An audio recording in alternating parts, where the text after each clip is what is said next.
세상 권세로 예수님의 권위에 도전한 자들. 말씀의 제목이 좀 길죠. 세상 권세로 예수님의 권위에 도전한 자들, 이런 주제로 하나님 말씀을 전하겠습니다.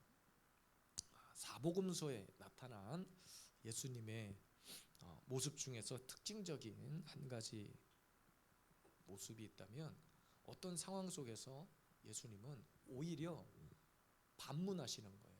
질문을 던져서 그들을 당혹하게 하는 장면들이 종종 등장합니다. 오늘 본문에 보니까 그러면 니네들이 먼저 대답해봐. 요한의 세례가 하늘로부터냐 아니면 땅으로부터냐? 그랬더니 자기네들끼리 소곤소곤대면서 이렇게 말하면 이것이 걸릴 것 같고, 저렇게 말하자니 또 뭐가 문제가 될 것 같고, 얘라 모르겠다, 나도 모르겠다, 이렇게 대답을 유도한 거예요. 그래? 그럼 나도 대답 안 할 거야. 니들도 대답 못 하잖아. 내가 대답할 이유가 있어? 이런 식으로 복음서 안에 이렇게 예수님께서 오히려 질문을 던지면서 그들에게 오히려 하나님의 진리를 가르치고 전하는 모습들이 많이 나옵니다. 그런 질문의 목적은 다양하죠. 어떤 일들을 딱 강조하거나 아니면 책망하거나, 어떤 오늘 말씀처럼 이런 바리새인들, 이런 장로들 앞에서 딱 뭔가 핵심을 찌르기 위해서 오히려 역으로 질문하는 경우들이 많습니다. 사실은 이렇게 질문하는 이유는 하나님 앞에 너희들이 다시 한번 돌아서고 결단하라는 의미예요. 오늘 본문의 내용도 사실은 예수님을 죽이려고 했던 대적자들의 그런 교묘한 질문들 앞에서 오히려 예수님께서 질문으로 대답하는 장면이 나옵니다. 사실 오늘 예수님의 그 권위에 도전했던 사람들의 특징은 뭐냐면 자기들만의 권세, 그러니까 세상 권세만 있는 것처럼 여기는 자들의 아주 그런 나약한 모습들을 아닐 수가 없습니다. 이 세상 권세만 아는 거예요. 자기네들이 누리는 권세가 다라고 생각하는 사람들 앞에서 예수님은 오직 하늘의 권위로, 말씀의 권위로 그들을 가르치셨습니다. 이 땅에 종종 어떤 성도들이 그런 질문들을 합니다. 목사의 권위는 뭐냐? 여러분, 목사의 권위가 뭐라고 생각하세요? 목사가 아니니까 잘 모르시겠지만, 어떤 사람들은 이렇게 질문하는 이유가 뭐냐면 목사를 공격하기 위함이에요. 목사가 뭐라고? 네가 뭔데 그렇게 얘기하냐는 식이죠. 근데 여러분, 목사의 권위는 목사로서 어떤 신령한 권위가 있는 것이 아니라 그냥 말씀을 가르치고 말씀을 전하는 권위밖에 없는 거예요. 제가 무슨 대단한 사람이라고 제가 무슨 권위가 있습니까? 단지 하나, 말씀을 가르치고 말씀을 전하는, 교회 안에 강단 위에 하나님이 세우신 그 질서 속에 그 말씀을 전하는 권위밖에 없는 거예요. 그게 답니다. 저도 말씀을 전하는 자리가 아니면 여러분들과 똑같이 노는 거 좋아하고 놀러 가는 거 좋아하고, 여러분들과 함께 물속에 딱 튜브 타고 들어가면 저도 똑같이 물속에서 어린아이처럼 그렇게 노는 거 좋아하고, 어디 맛집 찾아가는 거 좋아하고, 똑같은 사람일 뿐이에요. 그런데 많은 사람들은 목사를 공격하기 위해서 그 질문을 써먹어요. 목사의 권위가 뭐답니까? 그 말은 목사를 존경해 사는 질문이 아니에요. 결코 어떻게 하면 트집을 하나 잡아서 말 하나 잘못하면, 그렇지만 교회 안에 어떤 영적인 질서를 세우기 위해서 정관도 만들고, 나중에 문제가 생겼을 때 그냥 무조건 목사가 하자는 대로 하는 것이 아니라 목사도 그 세워놓은 그 질서 안에서 순복하기 위해서 정관도 만들고, 우리 교회는 아직 그런 조직 교회는 아니지만 다른 교회, 이제 장로님이 정식으로 시무 장로님이 계신 교회는 당회가 조직되어 있고 그런 거예요. 그런 질서가 필요한 것뿐이지 목사가 무슨 하나님처럼 그런 것은 아닙니다. 그래서 예수님도 제자들을 파송하실 때 마태복음 10장에 보면 다른 권위 주신 게 없어요. 가서 복음을 전하라고 보내시면서 복음을 받지 아니하는 합당하지 않은 자들에게서 그냥 먼지를 털고 나오라고 하셨지, 거기 가서 네 권위를 자랑하고 너가 감히 나를 그렇게 매몰차게 쫓아냈냐? 그렇게 가르치신 적이 없어요. 가서 말씀을 전해라. 합당하면 그곳에 가서 머물러라. 그곳에서 주는 음식을 먹고 그곳에서 베푸는 옷을 입고, 그거밖에 없는 거예요. 합당하지 않으면, 저도 이곳에서 합당하지 않으면 다 털고 나가면 끝나는 거예요. 하나님께서 주신 권위는 말씀의 권위밖에 없어요. 그러면 여러분, 오늘 본문에 예수님 앞에 질문으로 예수님을 트집 잡아 예수님을 죽이려고 했던, 자기들이 가지고 있는 그 세상 권세가 다라고 여기는 자들, 그거 가지고 오늘 예수님 앞에 감히 도전장을 내민 자들이 있었습니다. 어떤 모습이었을까요? 오늘도 이 말씀 안에 담겨진 진리의 그 메시지를 깨닫고, 여러분, 우리는 권위에 도전할 만한 그 어떤 것도 가지지 않았어요.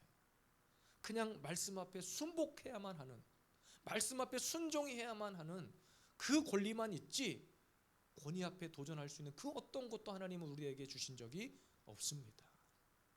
오늘도 이 진리 안에서 진리를 깨닫고 순종하는 저와 여러분들이 되기를 주의 이름으로 축복합니다. 세상 권세로 예수님의 권위에 도전한 자들, 자신들의 권세만 있다고 여기는 자들은 어떤 모습이었냐면요, 대제사장, 서기관, 장로들이 함께 예수님께 나왔다 그랬어요. 자, 무슨 말인지 27절 말씀을 함께 읽어봅시다. 그들이 다시 예루살렘에 들어가니라. 예수께서 성전에서 거니실 때에 대제사장들과 서기관들과 장로들이 나와 그랬습니다. 오늘 본문에 등장하는 이 대제사장, 서기관, 장로들은 당시 유대 사회에 있어서는 최고의 권위기관인, 아마 들어보셨는지 모르겠지만 산헤드린 공회라고 하는 그 공회의 아주 중요한 멤버들이었어요. 핵심 임직원들이었습니다. 근데 이들이 예수님을 죽이려고 하는 일에 하나가 된 거예요. 근데 사실 당시의 역사를 조금 살펴보면 원래 이들은 하나가 될 수 없는 자들이에요. 왜냐하면 여러분, 대제사장들, 이 사람들은 주로 당시의 사두개인들, 사두개 후예들이거든요. 그리고 바리새인들은 율법학자들이에요. 우리가 마태복음 산상순에서도 공부했지만 말씀을 아주 그냥 통달하는 사람이에요. 학적으로. 서기관들, 그리고 각 서기관들은 각 지파의 종족 대표로 구성돼. 서기관들과 바리새인들이 그런 자들이고, 또 장로들이 그런 거예요. 각 지파의 종족의 대표들이에요. 그러니까 이들이 평상시에는 서로 안 어울려. 오늘날로 말하면 어떤 신학적인 이슈가 있을 때, 사회적인 이슈들이 있을 때 서로 논쟁하고 막 싸우고 충돌하던 그런 사람들이. 그러니까 오늘날로 말하면 교회는 교회인데 여러 교단들이 있다 보니까 신학적인 이슈가 생기면 막 서로 네가 맞냐 내가 맞냐, 평상시엔 이렇게 싸우는 사람들. 그런데 그들이 어떤 일에 하나가 됐냐? 예수를 죽이려고 하는 일에 하나가 된 거예요. 그러니까 여러분, 세상의 권세만 아는 자들, 자기가 가지고 있는 그 세상 권세가 다라고 여기는 자들은 언제든지 악한 일에는 하나가 된다는 거예요. 악한 일을 위해서는 언제든지 그들은 연합할 준비가 되어 있어요. 마치 이런 겁니다. 우리가 어떤 그룹들을 향해서 막 이단이라고 정죄를 하잖아요. 구원파 이단이다, 신천지 이단이다. 더 재밌는 것은 구원파 교회 가보면 신천지 출입 금지 막 이런 거 붙여놨대. 서로 지들도 이단이면서 자기네들끼리 출입 금지하지 말라고 붙여놨대. 그런데 그들이 어떨 때 하나 되느냐?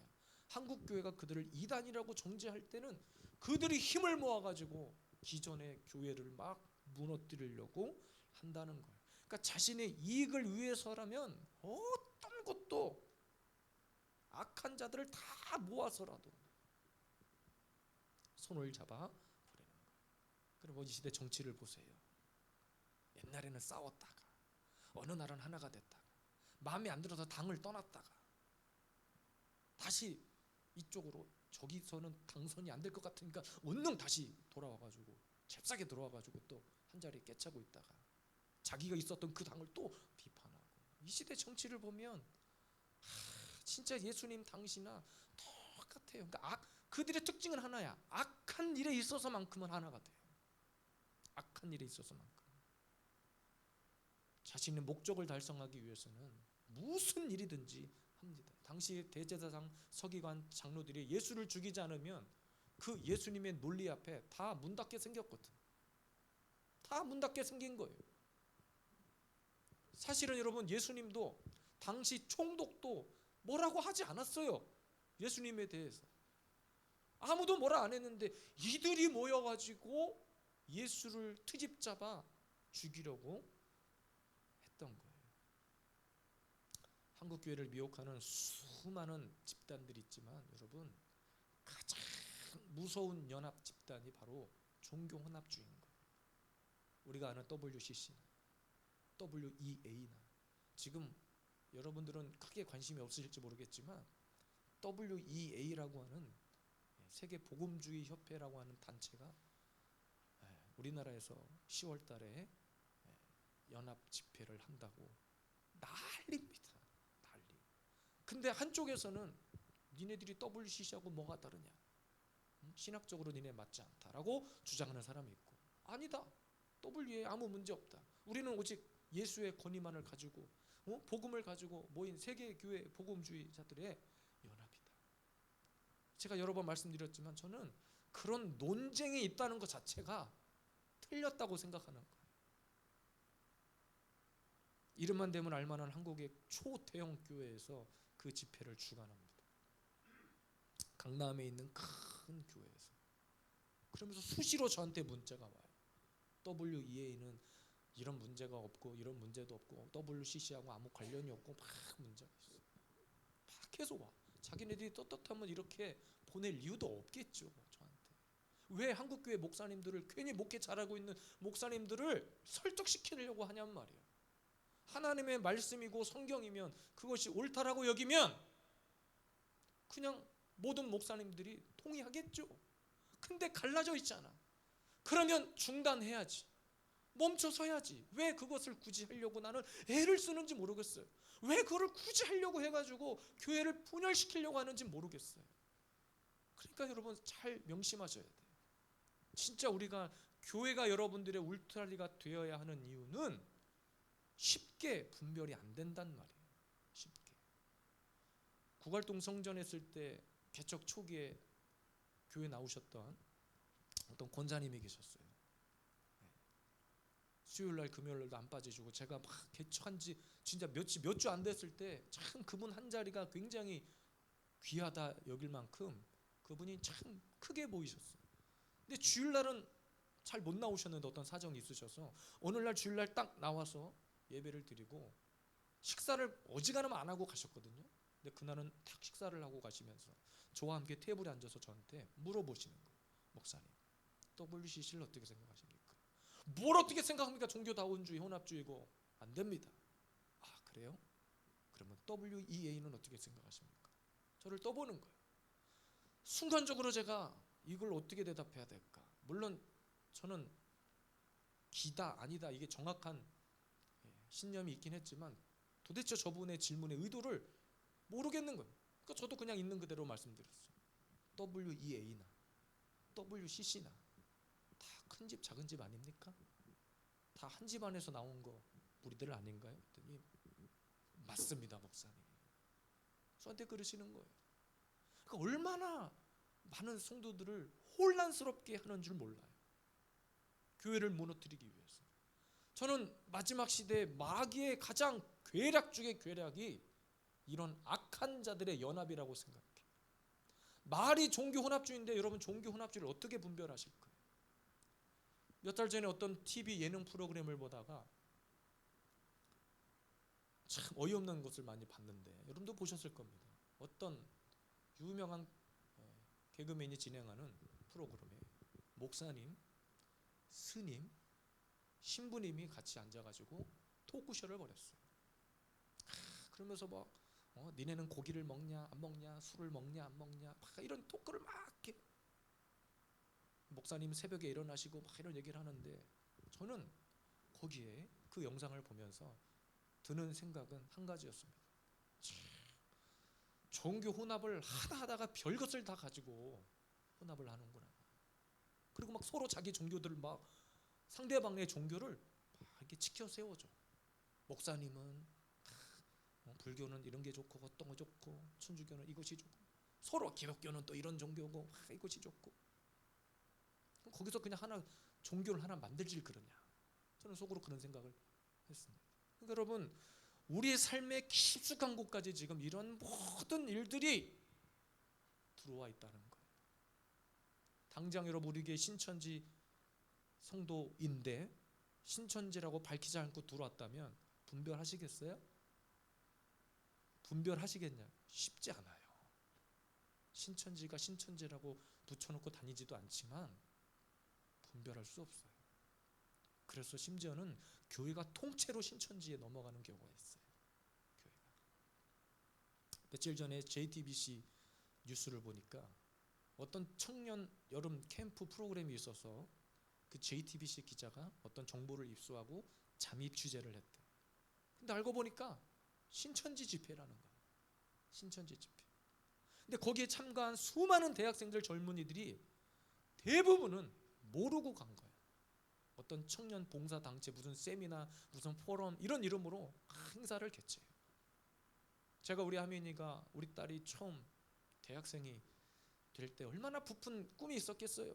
막 이런 동아리도 하고 싶고 저것도 하고 싶고 막 얘기를 하길래, 그냥 하민아 다 집어치우고 CCC만 해.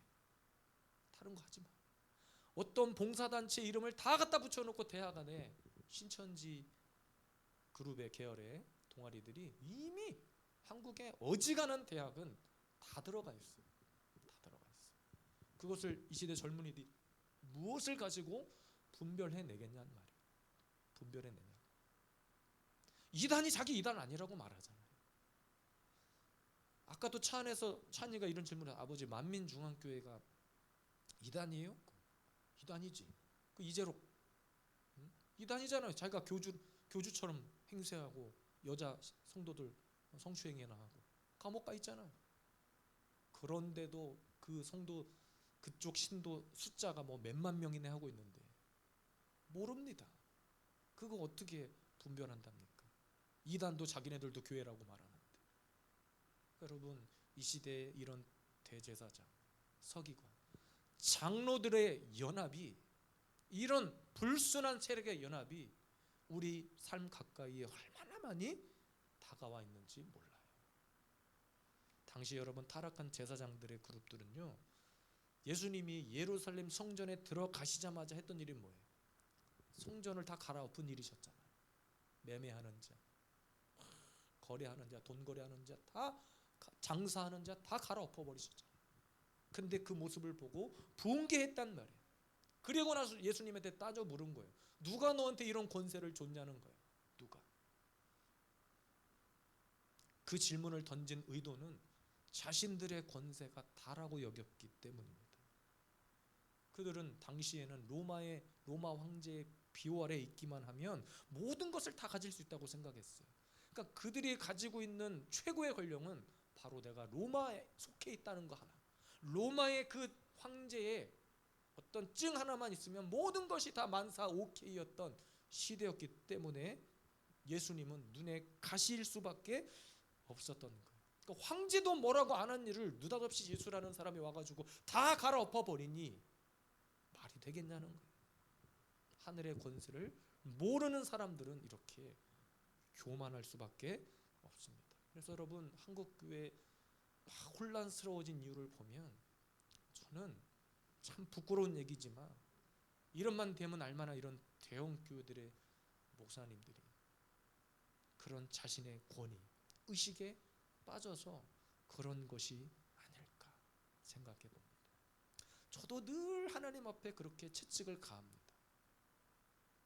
우리 교회가 부흥하겠죠. 부흥을 꿈꾸고 있고 부흥하고 있고 부응하면 할수록 항상 저는 어때야 되냐면 진짜 하나님의 말씀과 십자가의 권위 앞에 성도들이 많아질수록, 교회가 클수록 저는 엎드리고 또 엎드리고 엎드리고, 제가 기도를 뭐 2시간 3시간 하고 그 문제가 아니라 얼마만큼 하나님 앞에 하나님을 두렵고 떨림으로 하나님 앞에 서 있는가, 그것이 늘 하나님 앞에 갈 때까지 계속 기도하는 것 중에 하나는 그거예요. 교만해지지 않도록. 제가 목사라, 목사가 뭔데? 제가 말씀드렸잖아요. 목사 안수를 딱 받는데 벌써 성도들의 호칭이 달라지잖아요. 엊그제까지, 아니 그날 아침까지 강도사님, 우리 합동 측은 목사 안수 받기 전에 호칭이 강도사님. 강도가 뭐야? 강도. 어쨌든 강도사님. 강도는 말씀을 선포한다는 뜻이거든요. 강도사님. 근데 어쨌든 강도사님 그날 아침까지 하다가 딱 안수 받는 순간 목사님 하니까 이게 벌써 어깨가 막 날아갈 것 같더라고요. 깨닫는 거예요. 바로 목사가 다가 아니고. 그래서 제가 개척하기 전에, 교회를 세우기 전에 참 많은 혼란이 있었어요. 하나님의 어떤 또 광야의 시간도 있었고, 골방에 들어가 기도하는 시간도 있었고, 그런 시간에 정체성이 혼란이 오는 거예요. 야, 나 목사 맞나 지금? 나 진짜 목사인데 내가 지금 이러고 있는 게 맞나? 나가서 뭐라도 해야 되는 거 아니야? 근데 하나님이 계속 가두어 두셔. 참 그때도 지나놓고 보니까 그때 그렇게 하지 않았으면 바로 코로나 터지고, 만약에 그때 교회를 막 한다고 뭐 이렇게 했었으면 큰일 날 뻔했겠지요. 근데 어쨌든 하나님이 그 시간을 견디게 하셨고 오늘날에 이르게 하셨습니다. 여러분, 중요한 것은 우리 주변에 우리의 말씀의 권위를 넘어서려고 하는 저런 악한 무리들의 연합들이 많다는 것. 우리 교회 정말 누가 됐든지 딱 와서 교회의 질서를 해하는 자가 있다면 여러분 딱 보면 아실 거예요. 기도했으니 아실 거예요. 우리 교회 질서를 파괴하는 어떤 무리들이 딱 왔다면 기꺼이 여러분들, 물론 제가 선봉에 서겠지만 여러분들이 딱 앞에 서서 그들을 몰아내셔야 돼요. 그런 분별의 능력까지도 달라고 하나님 앞에 기도해야 됩니다. 교회가 무너지고 목사가 무너지잖아요. 끝나는 거예요. 목자 없는 양이 안 돼 보셔서 모르겠지만 교회만 있고 목사가 없어서, 제가 이 교회 개척하기 전에 어떤 그 교회 잠시 한 2-3달 정도 거기서 예배를 드린 적이 있는데 멀쩡해. 이런 예배당이 규모도 비슷해요. 공간도 비슷했던 교회. 그런데 어느 날 갑자기 목사가 사라져 버렸어. 어느 날 갑자기 목사님이 사라져 버렸어. 성도들이 멘붕이 왔어. 그러니까 한 주, 2주 목사 없이 버티다가 성도들이 그냥 뿔뿔이 다 흩어져 버린 거예요. 교회당만 덩그러니 남아 있어. 그 교회를 어떤 분이 소개해 주셔서 제가 잠시 그곳에서 예배를 드린 적이 있어요. 얼마나 가슴 아픈 역사인지 몰라요. 그러니까 여러분, 이 시대에 교회를 무너뜨리는 이런 영적인 질서 앞에, 하나님의 권위 앞에 도전하는 자들 앞에서 오늘도 영적인 분별력을 가지고 믿음 안에, 말씀 안에, 영적인 질서 안에 온전히 세워져 있게 되기를 주님의 이름으로 축복합니다. 2번째입니다. 이 세상 권세만 있다고 여기는 자들, 세상 권세로 예수님의 권위 앞에 도전했던 자들은 우리가 알지 못한다, 이렇게 얘기를 했어요. 33절, 이에 예수께서 대답하여 이르되 우리가 알지 못하노라 하니. 여러분, 악한 자들이 예수님께서 질문을 딱 던질 때 다시 예수님께서 질문을 딱 던졌죠. 여러분, 그래서 우리 교회에 어떤 이단이 들어오거나 뭔가 이렇게 새신자 같은데 뭔가 좀 이상하다 싶을 때 누가 봐도 알 거예요. 그런 분들 딱 오면 질문 몇 개만 던져보면 알 거예요. 그러니까 옛날에 우리가 신천지 어떤 강사 목사님이 오셔서 교육할 때 이런 말씀하시더라고요. 인사할 때 뭐 우리는 지금 사랑합니다, 축복합니다 이렇게 인사하지만 딱 신천지 같은 사람이 오면 구별하는 쉬운 방법 중에 하나가 인사하면서 이만희는 죽습니다 이렇게 인사해버려요. 이만희는 곧 죽습니다 이렇게 인사해버려요. 그러면 정색을 할 거라는 거예요. 우리 총회장님이 죽긴 왜 죽냐고 자기도 모르게 막 그런 말이 튀어나올 수 있다는 거예요. 제가 볼 때 금방 돌아가실 것 같아요. 그분. 지금 90이 다 됐는지 넘으셨는지 모르겠는데 제가 볼 때는 거동도 힘들고 금방 그 총회장님 가실 것 같은데 어떻게 될지 모르겠어. 근데 신기한 건 통일교 보세요. 문선명 교주가 죽어도 그 부인이, 그 자녀가 그냥 이어서 하잖아요. 그냥 기업이요, 기업. 그러니까 우리가 알지 못하노라. 30절에 보니까 요한의 세례가 하늘로부터냐 사람으로부터냐 내게 대답해라 그랬어요. 사실 이 질문은 그들의 입을 막고 논쟁하기 위한 것이 아니에요. 그들의 잘못된 권위의식 한계를 지적하고 사실은 돌이키게 하기 위함인데 그들도 대충 딱 그 질문을 받고 알잖아. 아하, 저 질문을 이렇게 대답하면 걸릴 것 같고 저렇게 대답하다니 또 내가 또 이렇게 될 것 같고 그래서 생각한 게 요즘 나오는 정치인들의 유명한 말처럼 모르쇠 하는 거예요. 모르쇠. 나 모르겠다고. 내가 그거 뭔 상관이냐고. 마치 이런 식이야. 그러니까 하나님의 말씀의 권위 앞에 순복하지 않고 회개하지 않는 잘못된 태도를 예수님은 지적하신 거예요. 우리가 알지 못하노라.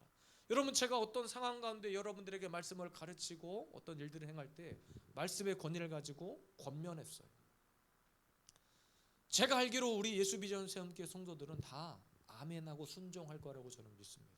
근데 여러분, 어떤 분이 그러니까 제 권위가 아니라 말씀의 가르침의 권위에 순복하지 않고 내가 왜 이렇게 해야 되냐고, 나 이런 일을 하지 않겠다고, 뭔 교회가 이런 교회가 다 있냐고, 만약에 그런다면 어쩔 수 없어요. 권위 앞에 순복하지 않고 회개하지 않는다면 내보내야 돼. 숫자가 많아지고 적어지고의 문제가 아니에요.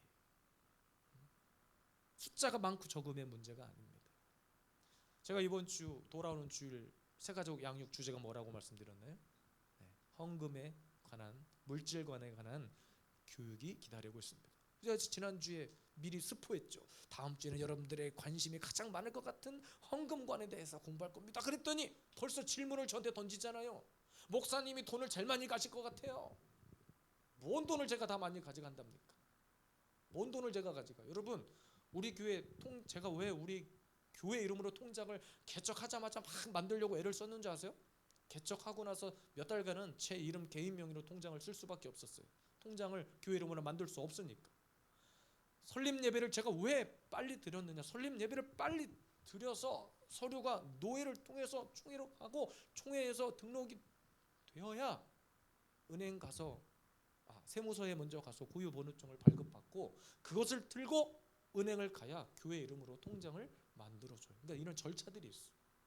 근데 교회 이름으로 통장을 만들었다는 것은 제가 함부로 그 계좌 안에 있는 돈을 쓸 수 있다 없다?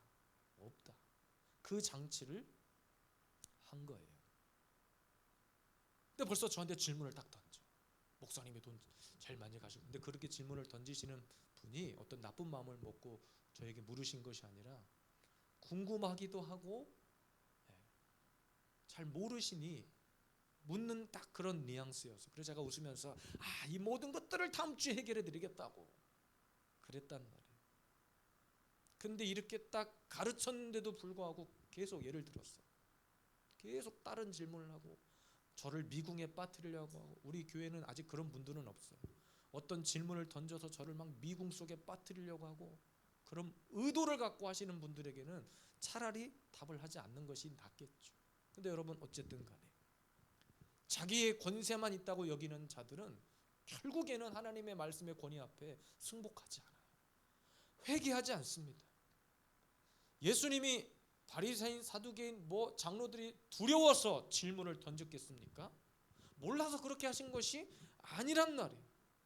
그들이 어찌됐든 이 말씀을 듣고 그들도 깨닫고 돌아오게 하기 위해서 질문을 던진 거예요. 여러분, 아담이 에덴에서 범죄했습니다. 그런데 하나님이 아담을 보자마자 이놈의 새끼 어디 갔냐? 너 빨리 제자를 안 갔다 와라. 어허, 이놈의 새끼. 이렇게 하지 않으셨어요. 창세기를 묵상해 보면 범죄한 아담에게 하나님이 아담아, 너가 어디 있느냐? 이렇게 물으셨어요. 어디 있느냐? 하나님께서 아담이 뭔 짓을 했는지 몰라서 물으신 것이 아니라 너 어쩌다 이렇게 됐느냐? 왜 그때 그걸 깨닫지 못했어? 빨리 돌아와라. 빨리 돌아와서 깨닫고 회개해라. 여러분, 이것이 아버지 하나님의 심정 아니었을까요? 내가 어디 있느냐? 하와에게도 똑같이 물으셨습니다. 근데 여러분, 놀라운 사실은 뱀에게는 그렇게 묻지 않으셨어요. 뱀에게는 그냥 저주만 쏟아 부으셨어. 왜? 마귀 사탄에게는 이미 회복의 기회가 없다는 거예요. 그래서 계시록 마지막에 보면 마귀는 결박돼. 불구덩이 속에 끝나버려요. 마귀의 결론은 마지막 발악을 하는 거예요. 지금 이 시대는 그래서 이 마귀의 악한 영들이 이 교회 안에 침투해서 회개하지 않아도 된다. 한 번 구원 받았으니까 너에게는 회개할 필요 없어. 뭘 맨날 그렇게 눈만 뜨면 니네는 회개하라고 그런다냐. 정말 달콤한 속삭임이에요. 듣기에 너무 좋아. 아, 맞아, 들어보니 그 말도 맞는 것 같네. 맞긴 뭐가 맞아. 구원 받았기 때문에 날마다 구원에 합당한 삶을 살아내기 위해서 우리는 죄와 피 흘리기까지 싸우는데 가장 중요한 핵심이 회개에 합당한 열매를 맺는 것이란 말이에요. 그러니까 하나님이 계속 우리에게 회개의 기회를 주시는 것은 여전히 우리를 사랑하시기 때문에 그래요. 예수님이 자기에게 돌 던질 것 알고 자기의 목숨을 해야 할 것을 아셨지만 그들에게 한 번 더 기회를 주신 거예요. 그런데 그들의 대답은 뭐였어요? 우리가 알지 못합니다. 내가 뭔 잘못했습니까? 때로는 이런 태도가 우리 안에 잠재되어 있을 때가 많아요. 회개하기 싫은 거야. 잘못을 인정하기 싫은 거예요. 욥기서에 보면 욥도 끊임없이 하나님 앞에 질문을 쏟아냅니다. 내가 모태에서 왜 죽지 않았냐? 왜 나를 살려줘서 나를 이 지경까지 만들었느냐? 근데 하나님은 때로는 일일이 대답하지 않으세요. 그리고 오히려 질문을 쏟아냅니다. 욥기 38장에서 41장까지를 보면 95가지의 질문이 나옵니다. 내가 땅에 기초를 놓을 때 네가 어디 있었느냐? 천지가 창조되었을 때 네가 봤느냐? 그러니까 한마디로 까불지 말라는 식이에요. 그러니까 하나님께서 저와 여러분들에게 어떤 기회를 주실 때는 한번 생각해 보세요. 하나님이라면 지금 이 타이밍에 나에게 뭐라고 말씀하실까? 회개하지 않는 나에게 하나님은 지금 어떤 심정이실까? 여전히 나를 향해서 기다리고 계시는 그 하나님은 어떤 심정이실까? 집 나간 자녀를 기다리는 부모의 심정을 부모가 돼보지 않으면 헤아릴 수 없는 거 아닙니까? 우리 자녀들이 어디 이렇게 아이들하고 잠깐 바람쐬러 놀러 갔다 온다고 하면 쿨하게 보내줄 수도 있지만 계속 묻는 거예요. 오늘 가서 뭐 할 거야? 그래? 너 이렇게 하고 이렇게 할 거야? 너 몇 시에 올 거야? 차는 어떻게 할 거야? 이렇게 묻는 이유가 뭐예요? 간섭하고 괴롭히기 위함이 아니라 안전하게 어떻게든 다시 돌아오게 하려고, 집에 돌아오게 하려고. 그래서 제 아내가 오늘도 저한테 그러는 거예요. 당신은 참 자녀들을 사랑해. 좋아하는 것 같아. 그럼 내가 자녀를 사랑하지. 근데 나한테는 왜 그래? 또 그러는 거야. 나한테도 잘해줘. 알았어. 잘해주는데 그러니까 부모의 심정이 그런 거 아니냐고. 아이들이 어제 캠프 갔다가 늦게 온다고 하면 잠이 옵니까? 어쨌든 들어와서 있는 걸 봐야 잠이 오지. 잠이 오냐고. 그 제가 12시가 돼도 차를 몰고 나가는 거예요. 데리러 안전하게 돌아오게 하기 위해서. 여러분, 하나님 아버지의 마음이 그런 마음 아니냐고. 오늘도 우리 밤에 정말로 내 안에 하나님이 어떤 영적인 기회를 주실 때 나 모르겠는데요? 나 그런 잘못 한 적이 없는데요? 이런 식의 태도가 아니라 말씀으로 하나님이 권면하고 말씀으로 나의 심령에 꽂히는 하나님의 말씀이 있다면 그거 회개하라고 주신 마음이에요. 성령님의 역사는 다른 사람을 통해서 깨닫기도 하지만 오늘 이 저녁에 나와 기도하는 저와 여러분들에게 하나님이 목사를 통해서 이 강단의 말씀을 통해서 알게 하십니다. 너 왜 기도하지 않느냐? 너 왜 예배하지 않느냐? 그 주님이 기회를 주시는 거예요. 우리가 지금 이 악한 시대를 살면서 가장 먼저 해야 될 것이 무엇이냐? 물을 때 돈 버는 거요. 나가서 사람 만나는 거요. 놀러 가는 거요. 이렇게 대답하시겠어요? 여러분, 끝까지 하나님의 권위 앞에 우리는 답작 엎드리는 것밖에 없어요. 자기의 권위만 있다고 여기는 자들은 회개하지 않습니다. 자신이 살아가고 있는 모습이 다라고 여기는 사람들은 절대로 하나님의 권위 앞에 회개하잖아요. 헌금도 어떤 사람들이 헌금 드리는 줄 아세요? 신앙생활 오래 했다고 헌금을 드리는 게 아니에요. 어제 오늘 새벽에 나오신 분은 일면식도 없는 분이에요. 그냥 처음 나오신 분이에요. 그분 계속 헌금을 하시더라고요. 새벽에.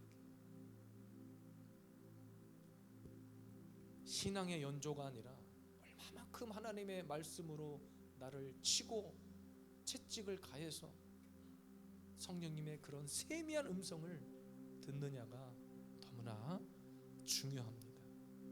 여러분, 마지막 때가 다 됐습니다. 악한 무리들은 자기네 힘을 과시하기 위해서 교회를 핍박하기 위해서 힘을 합칩니다. 그때 우리가 해야 될 일은 뭡니까? 그때 정신을 차리고 하나님 앞에 예배하고 기도하지 않으면 다 그들의 먹잇감이 되는 거예요. 그들의 달콤한 유혹 속에 다 넘어가는 거예요. 아, 우리 교회는 너무 유난해. 뭐가 유난해요? 이게 정상이지. 지난주에 우리 정우영 권사님 모셔다 드리는데 저에게 잠깐 그런 말씀하셨어요. 우리 교회는 초대교회 같대. 초대교회. 너무 감사했어요. 그것이 정답입니다. 초대교회로 돌아가는 것이 정답이에요. 아무리 시대가 세속화되고 변해도 우리는 반드시 초대교회의 그 영적인 원리와 질서를 지켜내야 합니다. 말씀의 권위 앞에 승복해야 됩니다. 나 모르겠는데요, 나 잘못한 거 없는데요가 아니라 말씀을 통해서 마음에 찔림이 왔다면 오늘 이 밤에 주님 앞에 온전한 회개의 자리로 나아가시기를 원합니다. 내 뜻대로 되지 않는다고, 내가 계획한 대로 되지 않는다고 그냥 막 살지 마시고 말씀 안으로 돌아오세요. 세상의 권유 없어지는 거예요. 세상의 물질 그 있다가 없어지잖아요. 누려보셨잖아요. 근데 영원히 그때나 지금이나 변하지 않는 그것은 하나님의 말씀, 진리인 줄로 믿습니다.